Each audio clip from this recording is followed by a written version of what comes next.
everyone. We're going to get started here today. Can you hear Did he okay in the introduce you? back? This is a large room and we're not amplified. So if you have any issues with that, let us know and we'll try to speak up. This panel is the stories that need to be told, covering crime, tragedy, and the trauma it leaves behind. I am Lisa Wandener-Jones. I'm an associate professor here at the Monroe College of Communication. We have a fabulous panel here to talk about this really difficult topic. Sometimes at symposium we try not to take on the really depressing parts of journalism. I'm glad we are. I think it's something that increasingly newsrooms are talking about. And it's also something that has mattered a lot in our community in the past year. As many of you know and have reported on, last fall there were 4 homicides in Moscow, Idaho, which brought this issue really immediate for all of us. At that time, we did host a session for students and local journalists with the Dart Center for Journalism and Trauma. A number of you were there, which is great. This conversation is going to build off of that and talk about individual experiences with journalists. So we're going to go around. We'll do introductions just kind of across our panel. And I'd like you to please introduce, your title, but also introductions through experience. What drew you to journalism or even keeps you in the industry, even though it does involve dealing with difficult issues on a regular basis? I guess I'll start. I'm Rachel Sun. I'm the Healthcare Fellowship reporter for NWPB, the Lewiston Tribune, and the Moscow Pullman Daily News. I think I originally got into journalism because I wanted to do something that would be a benefit to my community. I think journalism, when it's done well, is something that informs and makes us think and hopefully interests or delights us, and those are all things that I really value. So that's why I started doing journalism, and I started right here at the Daily Evergreen, and then progressed to the Bonner County Daily Bee in Sandpoint before coming back here. I think the reason that I stay in journalism is, especially when it is difficult, is because there's a lot of reasons, but one of the biggest ones I think is just an incredible generosity of spirit that I get to see and also benefit from the sources that I talk to and just the people that I get to interact with, and I get to get this really privileged inside look into people's lives and what motivates them and what they care about, and I really appreciate having that opportunity. I think I also feel I guess a responsibility to, when that people have given me so much and they have let me into their lives and shared a piece of themselves with me, to then pass that on to my community, and that is through journalism. So that's why I stay in this career. I'm David Lee. I'm the executive editor of Crosscut, based out of Seattle. It's a digital news product that also does video and news. My background, I've been on air. I've also been assistant news director in Tallahassee, in Green Bay, and so I've been able to see the behind the scenes, in front of the scenes, and to be a part of it all. I think one of the things that I particularly like and admire about this profession in journalism is I think we have the ability to hold people accountable, to make sure that those who we empower via elections in particular are doing what we're asking them to do.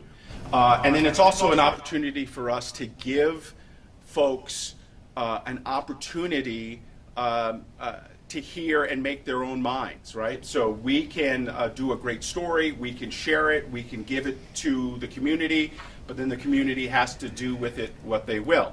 So I'm very encouraged by that. The other reason why I stay in it in particular is because of students like you guys. There is a big responsibility to pass the torch, and I think it is imperative for journalists like myself at our certain level to make sure that we are paying it forward and encouraging all of those who want to. Not everybody in this room is going to continue on in journalism, and that's okay. I understand that. But at this point in your lives, you have an interest. And I want to make sure that you understand the good, bad, and the ugly. Lisa talked a little bit about the depressing news, obviously, when it came to the murders last year. I don't know that I would necessarily call it depressing. I call it difficult. And as a journalist, you have to find ways to work through the difficult, especially if you're passionate about this, to continue. And obviously, we're all going to share some of how you can get through that. But I appreciate you guys having all of us here to talk, and hopefully, if one person continues to be inspired, then I think I've done my job here today. I'm Emma Epperly. I graduated from WSU in 2018, and I loved my time here. And then after that, I went and covered the Washington State Legislature as an intern for a session. And then I interned at the Spokesman Review over the summer, and they still keep me around now, 4 years later. So that somehow worked out. I did a lot of our crime and court coverage, kind of worked with my counterpart who also covered crime to kind of reshape how we do that coverage at the Spokesman. And now I'm a general assignment reporter, so I get to kind of dive into some bigger things. I covered the Moscow case pretty heavily when it was going on, and I'm continuing to cover it. I really wanted to become a journalist because I wanted to go do cool things. I think, like, as a high schooler, you think, oh, I'm going to be able to go to a war zone, or I'm going to be able to interview the president, or whatever. And so that's, I wanted to go do cool things and have cool experiences. Now, I think the reason I stay in it is similar to Rachel, the trust that people give us, and the ability to not only hold people in power accountable, but also share the stories of underdogs, of the regular person, really give them a chance to express, how the system has wronged them, or how it's worked for them, or, whatever that may be, just giving them a chance, helping to elevate their voice is really important. And I also have really been lucky to have great coworkers. The collaboration, not only at the Spokesman, but with other journalists in Spokane, has been really amazing. Bradley and I see each other at the scene all the time, especially when I was going out to news early in the morning. And we all are really, I think, supportive of each other now with local news. I think there's less competition and a lot more support, and it's been really It's great. always nice to see your face. Yeah, it's been really great. One smile, to support each other, and to learn from each other, and to learn from each other's mistakes and support each other's wins. And so it's really, I think, kept me in it as well. Awesome. Good morning, you guys. Good to see some of you again. I'm Dan Rasmussen. I'm the Assistant News Director at KBC TV, the ABC station in Los Angeles, owned by Disney. I've been there for 10 years. I graduated from here in 2004. Got my first job as an overnight producer at KREM TV, the CBS station in Spokane. Worked there for a few years, then at KGW in Portland, Oregon. Briefly as a producer at KTLA in Los Angeles. Then came and was morning show EP at King TV in Seattle. And then to Los Angeles as an EP, worked as an EP for probably 7 or 8 years, mornings and then days, and then I got this role as Assistant News Director about 2 years ago. So I'm really happy to be here. I'm excited to be back, excited to see you guys, and I've had a chance to chat with a few of you. I think that I got into this because I wanted to be a sports guy and I wanted to talk about sports, like full disclosure. And when I was like a senior at this point in my career, I was sending out sports tapes and getting 0 responses. But I did a lot of other stuff here, and it like formed me. I wish I could say that when I was in college I was like this passionate crusader of journalism, but I was not. I wanted to do sports. But fortunately, I did enough other stuff here and got enough other journalism that it helped to launch me into that first job. And then I realized, whoa, this is a cool job too, and I like doing this. And some of this might sound a little cliche, but it's important. You know, we're not doctors, we're not saving lives, we're not teachers, but what we do is important. And I think that right now think of all the different places you can get information, all the different places. Some of them they don't even try to act like news outlets. Some of them claim to be news outlets. Some of them are news outlets. That pie of potential information sources is so fragmented. There's so many slices. And so I think the pride I take now is working working in journalism and trying to be one of those people and one of those organizations that does it the right way, is accurate, is fair, follows the standards. If you went to Dean's talk last night, all those things that are so important, that's really inspiring. And sometimes it's not like lofty, perched on the hill journalism. It's just like telling people what the weather is going to be like. There's a utility in that. So all the way from that to covering these really difficult stories, but covering them the right way, covering them accurately, not sensationally. I know we're going to talk about some of that stuff, but I think that's it makes it feel important, and doing something important is motivating, and that's why I stick with it. Dan's hard to follow up. Hi, I'm Bradley. I work for KHQ TV in Spokane as an anchor and live desk anchor. I started with our company after graduating in 2018 with Emma, who now works for our sister company, the Spokesman Review. And I started at our ABC affiliate in Bozeman, Montana. On the television side. In journalism, I started in 2012 with an office desk assistant position at the Associated Press. And I sort of just scrapped and clawed my way and started in our sports department, and I never wanted to do sports, so opposite for me. And then ultimately moved into the political realm for the Associated Press, and that I've carried that through to my position now. I sort of, in my role, oversee a huge portion of our Montana product. So my goal every morning is to go into a market and a state that isn't a typical digital state that gets a lot of outside influence, and give them the best newscasts that they can have because they're still watching. So I put a lot of pressure into that show because I feel a responsibility to serve an underserved news product and the news market, especially in the political realm in a state like Montana. And we anchor our Montana product out of Spokane. So I'm on TV in Spokane, but also in Montana. And a huge problem in that state right now is you do have a lot of veteran journalists leaving, and that torch isn't being passed. So I feel a responsibility in a state where there's not a lot of checks and balances to attempt to do that. And sometimes I get it right, sometimes there's just not enough hours in the day to do it all. But I stay in it for that reason, because I know there's someone in a trailer in Glasgow, Montana that is not going to get a check-in for the rest of the day with the world, and for 2 hours in the morning, I'm her check-in. So for me, that's very important, and I really value that relationship that I've built with my audience there. But the reason I ultimately got into it was I wanted to tell the stories of my hometown, and I've been very fortunate that I got to do that through KHQ, where I'm from. And I'm sure Emma can relate to this.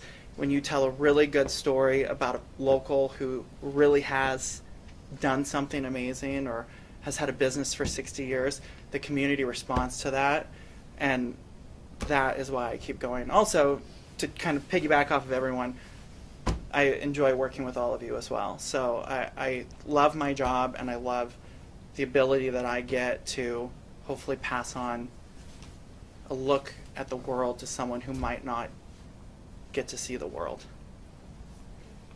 Thank you so much. I'm really appreciative of the breadth of experience that we have here on this panel. I'm going to actually go off the list of questions a little bit, because a lot of you mentioned this idea of ethics and doing it right, and I think that's something that a lot of students have grappled with, or we're seeing these different ways of covering crime, of tragedy.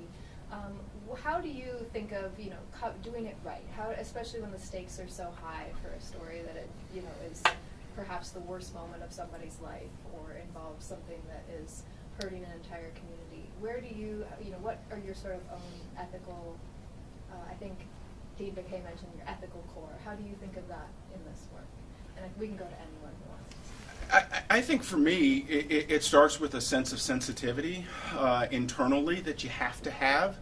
I have been in shops where news directors or other folks will say, you got to stay out there, you got to get this, knock on the door. And yes, there's a certain amount of that you want to do, but you want to do it in a sensitive way. You want to make sure you are true to the story of the person that you are sharing. You don't want to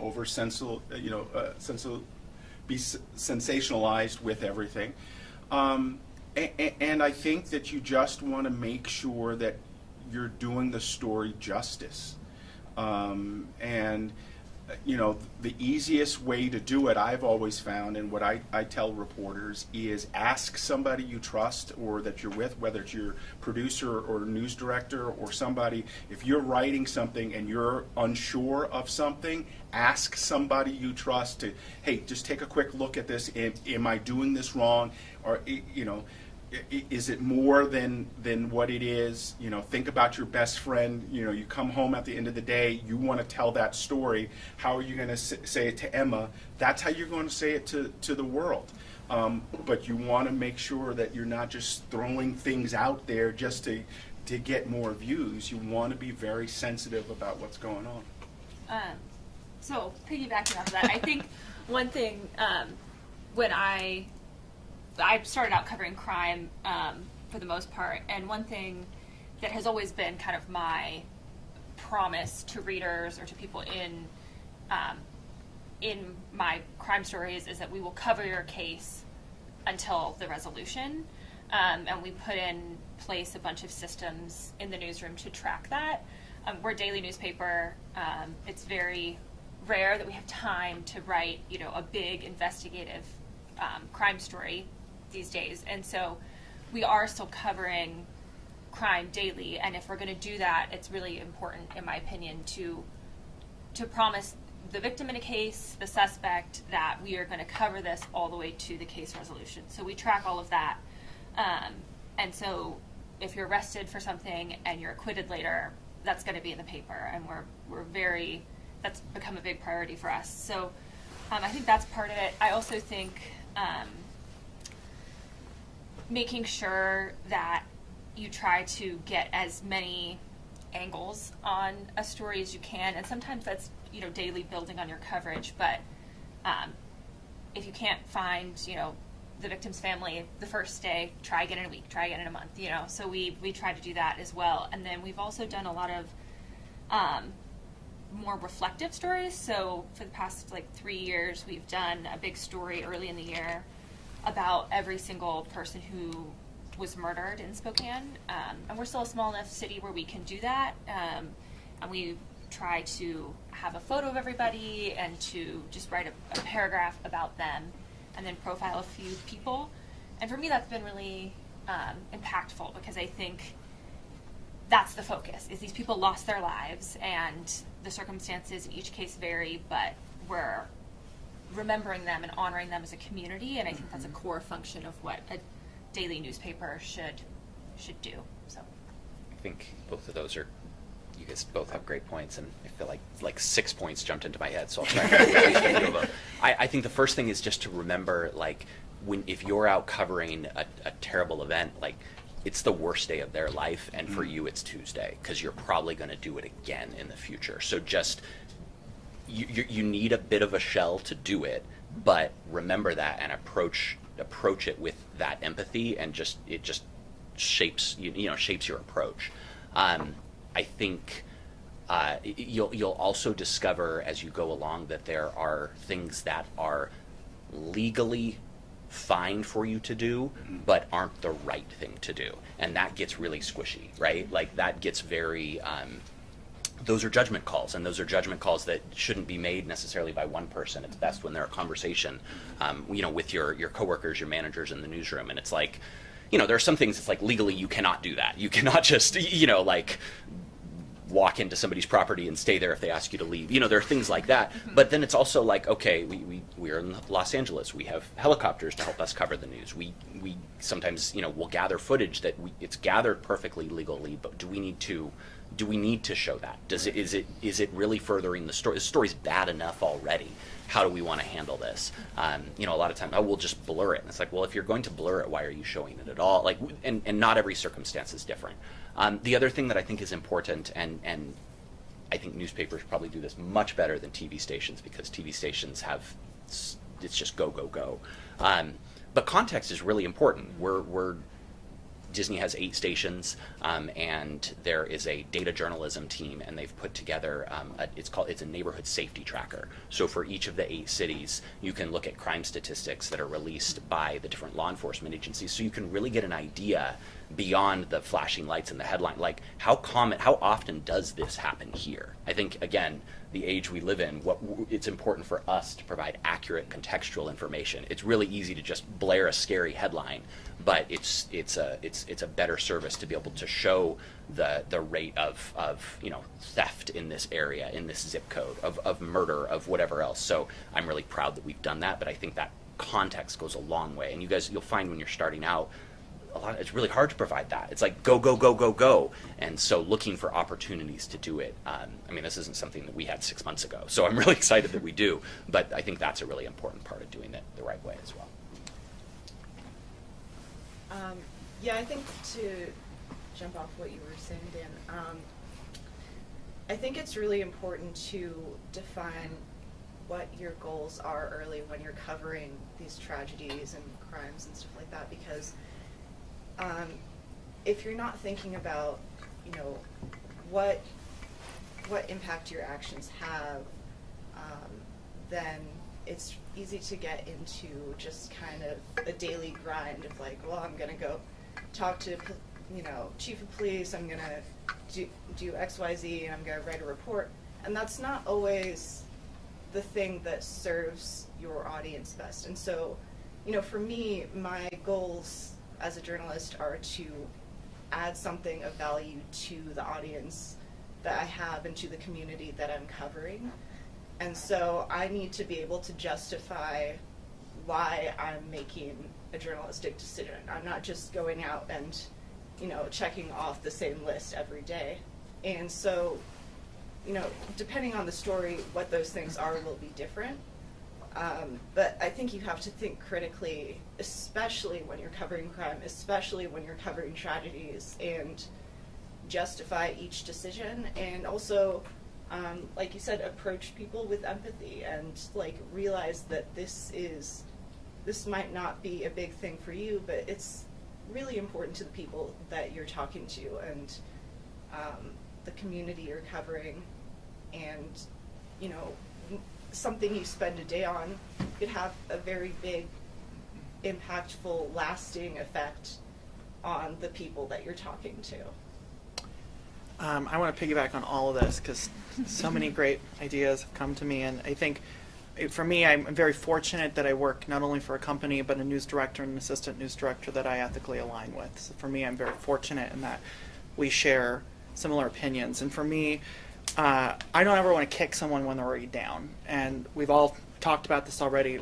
I'm a guest on someone's worst day. And I can think of one example just off the top of my head. There was a drive-by, and I was there as a woman found out her son was shot in the head. And I've never been able to get the scream out of my head. I can hear that all the time. And I also got it on camera. And I made the decision that I was not going to run that. And I'm very proud of that decision. I'm very proud that I had a news director that said, we're not going to do that. And I think for me, what she was already going through was worse. And I know she was going to watch the 5 o'clock news. Because when your son's murdered, you want to know what they know. And I'm happy that that moment did not lead a broadcast. Because for me, ethically, it wasn't going to help anybody, but it also wasn't going to tell anybody at home that this woman was not already in pain. So leaving it out to me was something I was very proud of. And to Dan's point, you do sort of have to become shielded and removed. And I when I go on to something like this, I look at it as, okay, I know my mom's okay, I know my dad's okay. We usually text in the morning. So I have to, for me, put that barrier up that I am a guest and this is not my life. This is just part of my Tuesday. But I also have to do it as respectfully as possible.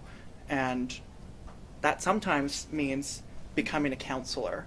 And one thing that I've been able to do in some of these stories, when someone has died or been murdered, I get to tell a really, really good obituary. And that is a great memory for that person. They died terribly, and then you get to share a beautiful story about how they lived a great life, and wrong was done to them, and they had so many people who loved them. So it kind of goes both ways. Like, there's a healing element to it. Well, there's also this, you need to be guarded so that you don't become affected by everything you come in contact with. And if I could just jump on this a little bit. As the reporter, as the person who's telling that story, and the person who's in the middle of it, it's going to affect you as well. And it is important for you to deal with this as well. I know as a news director, that first time a new reporter, and I'm sure we've all been there, goes to a scene and sees their first dead body. Mm-hmm. It is something that I've always made a practice of. When they come back to the station, they file their story, I always pull them aside and have a conversation with them and let them know that, one, I'm here so that they can talk to somebody, but that it may not hit them that day, it may not hit them the next day, but at some point it's going to be a trigger.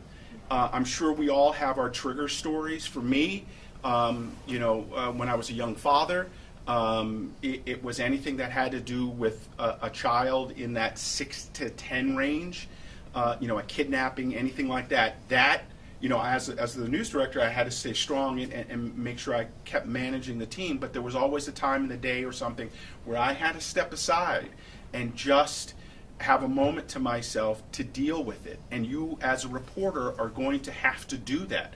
What I tell people now is you have to find a way to flush your head. Whether it's watching 90 Day, Fiance, Housewives, sports, go for a run, you have to have something to flush your head, okay? Because you're going to be in it in the Moscow murders. Some folks are on that on a daily basis, but you still have to find a way to step back for yourselves, because you're as important as a part of this story process. And if you're damaged, then we can't get that story out. So make sure you make time to talk with your assistant news director, your news director, somebody, so that you're healing yourself during that process. Let's keep talking about this, because I think it's been a change for some of us who've been in the industry long enough that mental health is something that newsrooms are openly talking about now. And it's always been an issue, but I think even more acknowledged, and something I think, as you mentioned too, we've lost some of that institutional memory, so a lot of young reporters are getting put into situations without as much guidance maybe as in the past. Have any of you had, those moments where you had to step away or have, coping or routines that help you in those moments? Yeah. Oh, sorry, Dan. No, I'm a big fan of the scream cry in the car on the way home. Just let it out. I also, what we will have reporters covering terrible stories, the trials where somebody is held, the trial where someone is held accountable for. Recently, one terrible, a parent and boyfriend who were accused of killing their child, who was 8, over child abuse over an extended period of time. My boys are 8 and 10. Just terrible things that these people did to this child, and we made the decision, realizing that our report. I mean, with veteran reporters, right? They're working in Los Angeles. They've dealt with many of these things, and they've kind of come up with ways to cope. We just, as much as it's valuable to have the knowledge from day to day of consistency, we would take those reporters out. We would say, okay, you're going to do it for a couple of days, and then we're going to take a break, and we're not going to send a reporter that day, or we're going to send a different report. This trial is going to last for a few weeks, and so we would try to just give our people, it's like, today you're going to do a story about puppies, and they're like, great, and then tomorrow I'm going back. I'm like, well, we're trying. But I think that's those are things that stations and publications can do to sort of try to protect their people, give them breaks. And when those stories come on, I don't watch them sometimes. I know I should watch them, but I'll watch it once, or I'll read the script. Mm-hmm. I'm like, I'm not going to watch this one today. And I think the really hard balancing act is that, like, it's important hard work, so you can't shy away from it. You have to do it. Like, I think we're all kind of giving examples of empathy, and that's really important. But at the end of the day, it's also really important to do the job, and that does mean the door knock. Mm-hmm. Respectfully, one time. It does mean doing those hard things. It doesn't mean, okay, I'm going to be empathetic, so we're not going to do the hard parts of the job. You gotta do them, but then you just have to know how to treat people the right way, and then treat yourself the right way. Yeah. Well, and I think a huge part of, like, what you were saying is being in a newsroom that has editors or more senior reporters living by example. So if you need to take a minute away, seeing someone who's more senior than you do that, I think gives you permission to do it, mm-hmm. Which is great. And coming back in the newsroom and talking about it is important. Like, if you feel comfortable talking about it, I think it helps. I covered last year the victim impact statements for a school shooting at Freeman High School. It was 6 weeks of victim impact statements, covered every day but one. And so it's just hundreds and hundreds of people talking about, the worst day of their lives.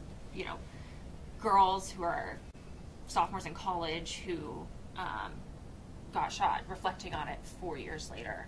And it was really hard, not only for the content of it, but because the prosecutor's office was being extremely unhelpful with, like, name spellings.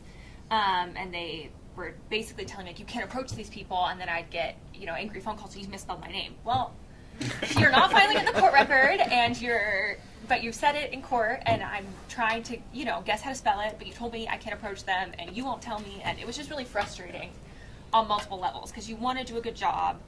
You just sat through this 8 hours of people, pouring out their souls. You have 2 hours to write the story, and then it all culminated in the final day when he was actually sentenced. They showed the video of all these kids getting shot in court multiple times. And the mom of the kid who was killed is sitting in the front row watching with you. And she's seen this video. She wants to watch it. She wants everybody to see it.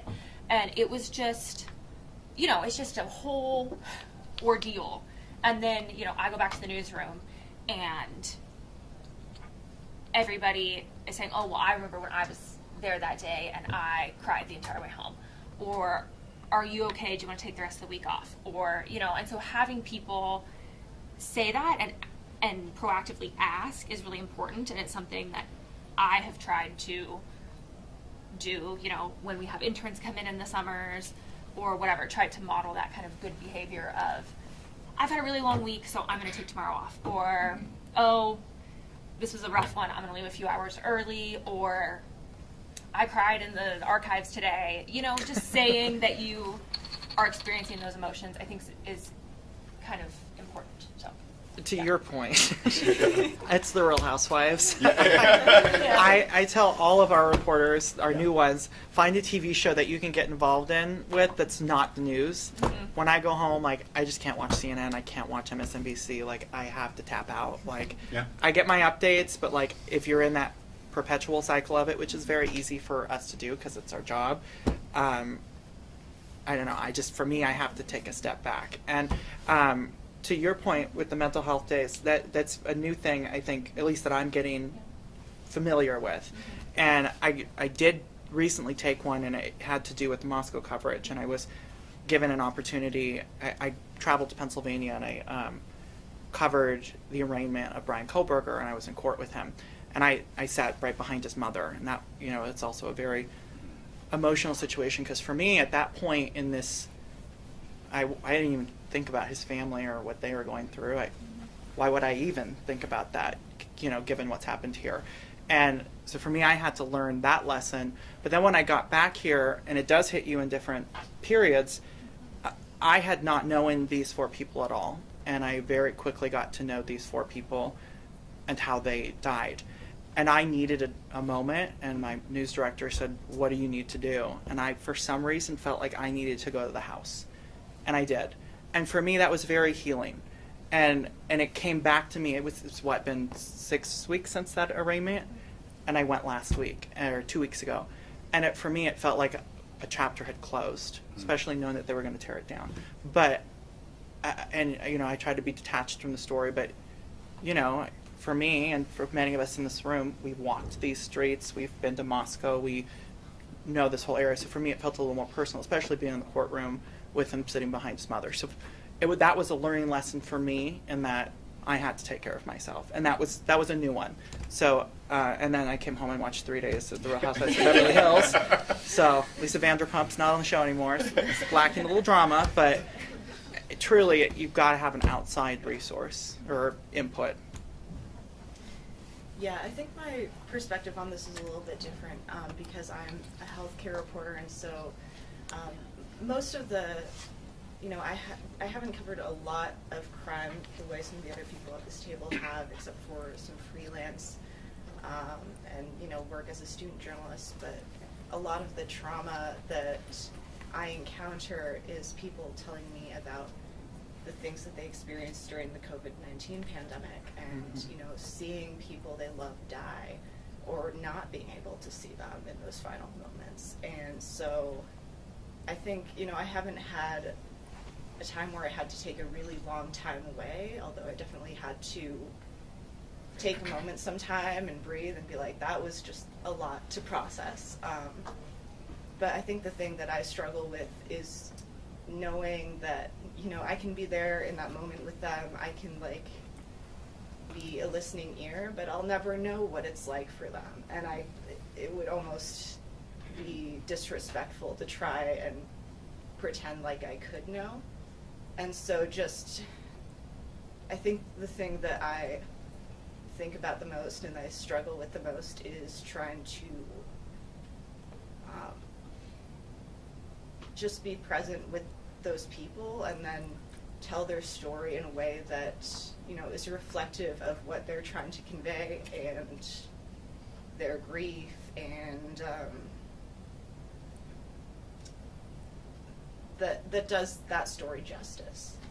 And that on one hand it's like I'm not going through a lot, but I know that a lot hangs on that, and that those stories mean a lot to those people. If any of you are debating a career between journalism and reality TV, going into LA and pursuing that will also support you. Yes. Yes. I'm going to go to one more question, and then we will, I think, save a little bit of time for audience questions. And this is kind of going to, I would say, like the good and bad side of covering hard topics, which is if you have something like a natural disaster, a high-profile crime, it can be kind of good for us. We get good ratings, we get page views. It can be a time where suddenly your work is higher profile. Sometimes you win awards. How do you balance this feeling that, or even make sense, sometimes the media is accused of being sort of opportunistic, and I think for the most part ethical journalists are not going into it for those reasons. But we do still sometimes benefit in ways that can be uncomfortable. How do you think about that balance as you're covering these? Well, is anybody from LA? Is there anybody from Southern California? Okay, so almost 3 years ago, right, in the demonstrations and the social activism following the murder of George Floyd. Obviously, a lot of cities across America, there was a lot going on. LA was definitely one of them. And our main anchor is a guy named Mark Brown, who's been at ABC7 for decades. And he was a reporter in 1992 when there was riots in Los Angeles after Rodney King. He's our main anchor. He came in, he was anchoring on the weekends, and his the gravity and the responsibility that he clearly put on himself in that moment. We knew there were tons of people watching, whether it was on our linear product, our streaming product, gigantic, lots of people watching, but that almost drove home the responsibility. And so I was really proud to have Mark as our anchor. And if anybody ever wants to, like, if you want to be on TV and you want to be an anchor, you should watch Mark Brown anchor. Like, you should watch him do breaking news. He was a reporter. When he's in breaking news mode, he's a reporter. And the way he covered a really, really crazy time, but covered it calmly, responsibly, ethically. He did not fall into that trap of kind of getting carried away. And I mean, I've worked in TV now for a long time, which is weird to think about, but it's easy to go that way because it's emotional and it's stressful and everything is pumping. I mean, you're on TV. It's really easy to go. I mean, thank God I'm not on TV. And so I think that we still have a responsibility to do it right. And so if Mark Brown gets recognized for covering that crazy moment the right way, and we get good ratings for it, I'm okay with that because he did it the right way. So, but it's also one of the things where the coming back and doing a debrief afterward and making sure that coverage going forward does have the right tone. I remember specifically in a few days, like we're a few days into these demonstrations, and you have tens of thousands of people, most of them who are peacefully walking and protesting, and then small groups of knuckleheads, that's my old man way of describing it, who are running off and breaking things, right? And there's 20,000 people here and 6 people here, and our helicopter follows those 6 people, and our management team were like, that's not the story. Like, that's going to drive a narrative that is not reflective of the entirety of what is happening here. And I wish I had been the one who made that call, but it was one of the other managers in the newsroom, and I was so proud to be on that team who kind of recognized, like, there's great responsibility in those big moments, and you just gotta embrace it. And in that specific, it's like, 6 to 8 people are gonna go break windows, and there's 20,000 people over here walking peacefully with signs. Like, why are we focusing over there? Let's focus here. Doesn't mean we're not going to pay attention to damage. Doesn't mean we're not going to pay attention to people, the criminal element, their businesses destroyed.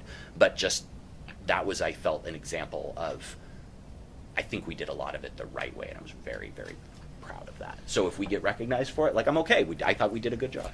Yeah, from the news director side, too, we had protests in Green Bay over the George Floyd murder. We had, I worked in Tallahassee where we had a shooting at FSU library. We had hurricanes, which from the news management side, as that news director, you want to lead your team, you want to make sure everybody's safe, you want to handle everything. But to Dan's point, you want to, at the end of it, regroup, have a debrief, think about the things we did well, think about the things we could do better, think about the things we did wrong. And learn from that. And it's okay if we get attention for what we did because, especially in a hurricane situation, if our news is getting out to those people who cannot hear anything else or don't know what's going on, you feel a responsibility to your community because you're also a part of the community. You're not just parachuting in. Yeah. You are a part of that community, and you want to get that message out to them. So it's okay if you get it.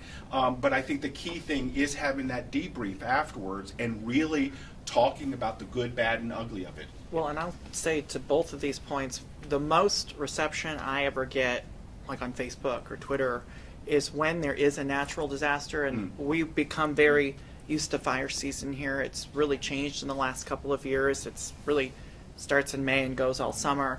And I mean, I was there when Malden burned. The big one that I got an Emmy nomination for was the Nespelem fire. And for me, it has nothing to do with the award. It has to do exactly with, this is where I'm from, and I know there are people who think their house is burned down, and I can talk to the fire chief or the commander, and I can say, your evacuation zone has been reopened, you can come back to your home, and I can tell people it's safe. And that's the best part of this job, is when you get to tell someone their house didn't burn down. Truly. Yeah. Yeah. Well, I mean, the Moscow situation is obviously the thing that comes to top of mind with this. I mean, I've never covered anything that has such a just descent of outlets from everywhere. And, you know, there's thousands of people, like, I think it was like 1.8 million people looked at my tweets that month, which is insane. You know, normally I have like 2 people looking at my tweets. And, you know, I've got CNN and News Nation and MSNBC and Nancy Grace all calling me, like, on my phone. I don't know how they get my phone number. I'm just standing there. But, you know, I went to school here. I've been to Moscow a million times. Like, I care about this community. I was just like those girls 5 years ago. You know, like, that could have been me, is the thing. And so and I've covered a lot of crime. And so at a certain point, you know, I've done a lot of stories about multiple people getting killed. And, but still, you know, when you have all these people pressuring you for information, will you come on our show? You want to be the best. You want to be the person that does the best job, that gets all these people to talk to you. You want to do it justice, but you're also kind of like, this is crazy. Oh my gosh. And it's just this adrenaline, and it's very conflicting. And I think, and you're not sleeping, and it's all you can think about, and you're working 18-hour days, and so it's just really overwhelming. And I think it's okay to sit with that feeling of, like, guilt that your career is advancing and that people are recognizing your work over something that you wish never happened. Like, that's a normal feeling. And it's also okay to be proud of the work you've done out of that horrible situation. One thing for me covering it that was really made me feel good is I would get these, like, messages from people saying, hey, I knew these girls and you've done a good job not sensationalizing this. Even if they don't want to talk to you or don't want to give you a quote. You know, Maddie Mogen's family and I were texting throughout the whole thing, and a huge part of it, they were just so frustrated. They didn't know what was happening. They're so frustrated with all these people on social media saying all these rumors, and that for me was like the real anchor point of seeing their frustration. You know, we were talking about it, but also, you know, people going on TV shows and talking about their frustration of these victims' families. I think that's the thing you have to always focus on, is these are the people who it's impacting, you know.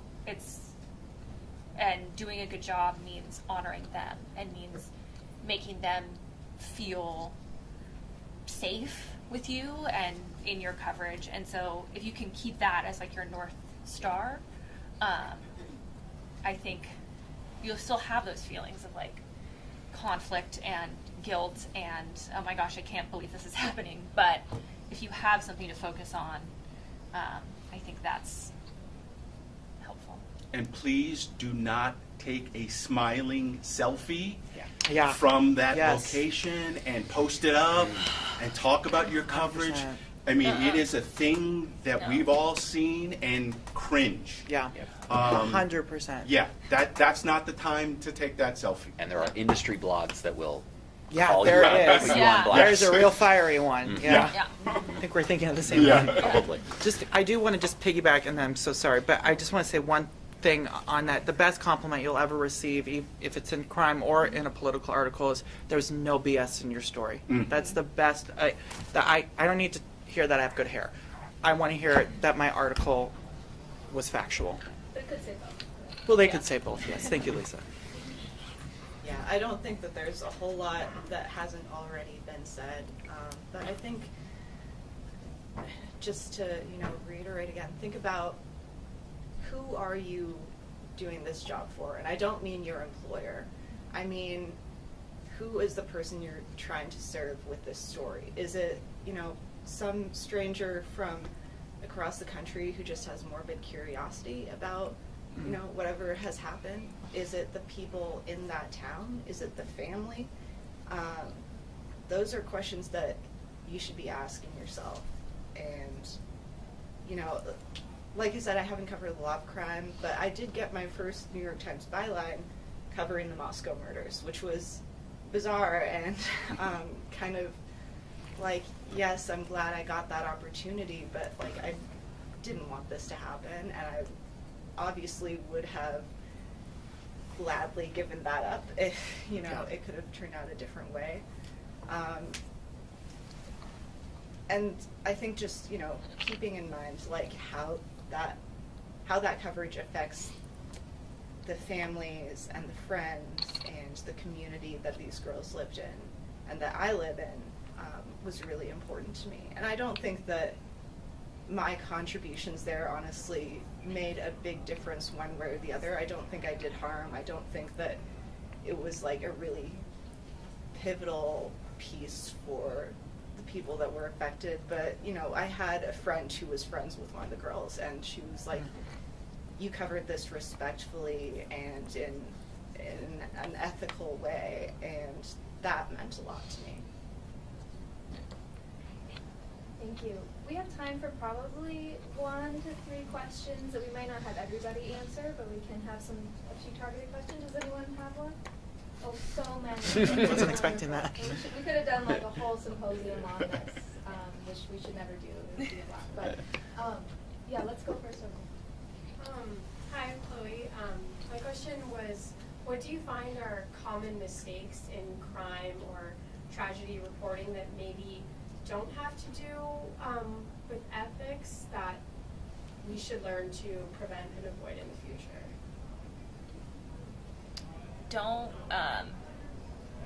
It's better to be right and last than wrong and first.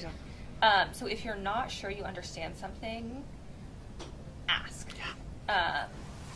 The court system and the legal system is like so confusing, and it's different in every state and in every county. Like if you're going to be covering crime as a beat, the first thing you should do is find an attorney who will be a source for you, like on background, whether that's like a former prosecutor or just like a defense attorney, who will just answer your questions about like how things work, that you can call or text and say, hey, what does this mean? Or another reporter in the newsroom or something like that. So I think that's the biggest mistake, is like rushing to get something out that you think you understand and then being wrong. So I think that's right. I think you hit no, it. that's- You won't look stupid for asking twice. yeah. Let's go to another question.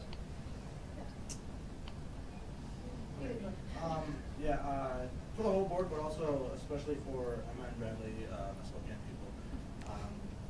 You know, I've seen the comments on KHQ's Facebook page.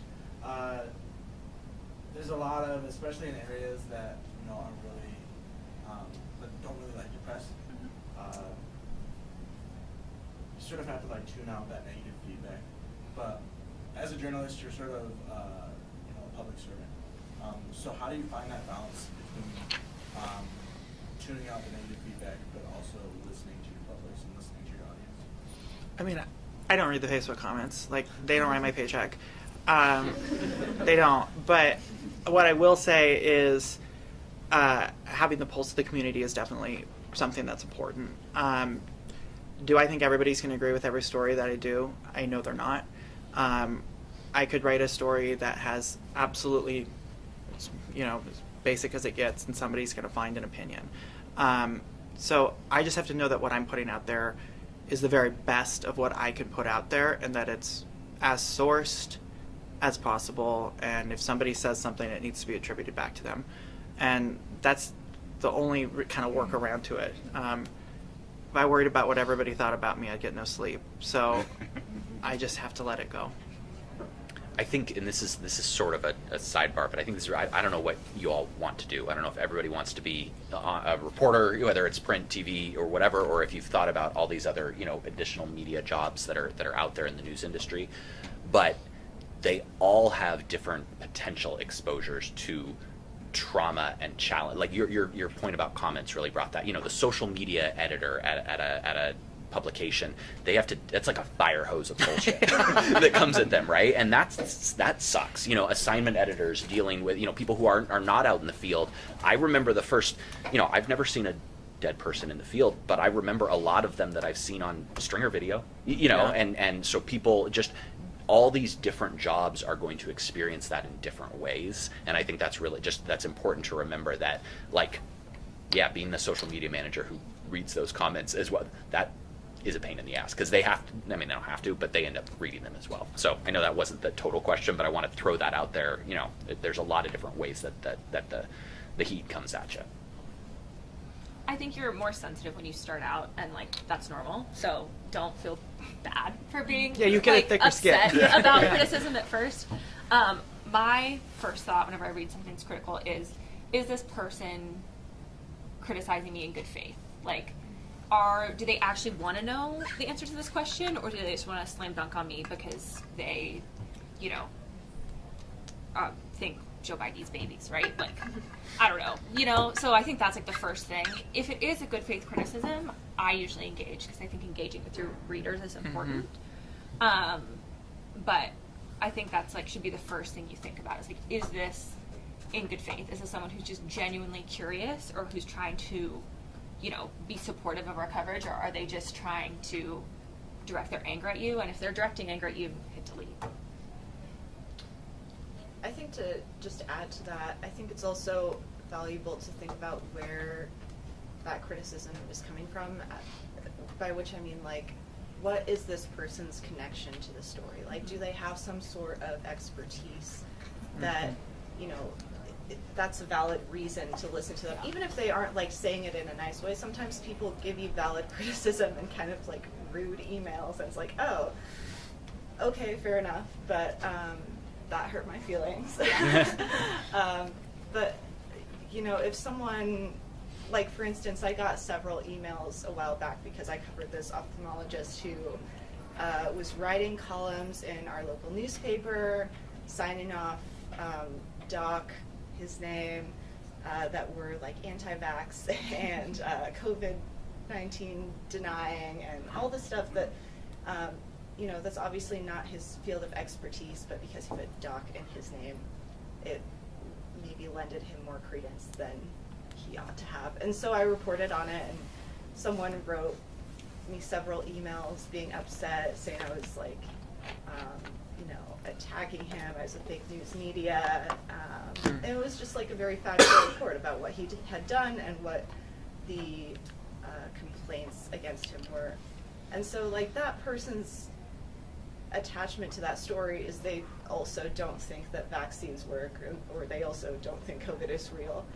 And you know, they're not an expert, they're not someone who's personally affected by this. I'm not going to let that bother me too much. But if someone who's a part of the community I'm covering, or someone who's an expert on a topic that I'm covering, email me and they're like, hey, I'm concerned about this, you got this wrong, that's when I'm like, okay, I'm going to listen to this, I'm going to keep note, I'm going to correct things as needed. Thank you. We're going to need to wrap things up so that everyone can get to the next round of sessions. However, I think if anyone wanted to talk to you afterward, are you all open to that? Yeah, just hang out there. Yeah. Yeah, thank you so much for being here and asking great questions. And Thanks, you guys.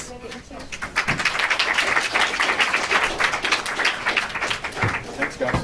Thank you Thank so you. much. Yeah, Great job, thank y'all. you. Well, that was fun. Let's do that again. Yeah.